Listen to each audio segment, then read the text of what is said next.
May inaatake ba dyan o ano?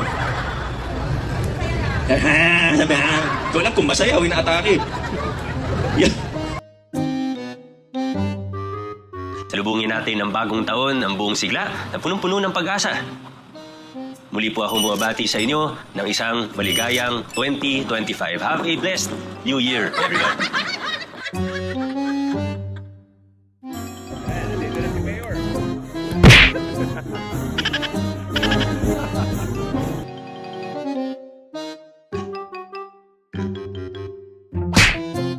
Ayaw, di ba?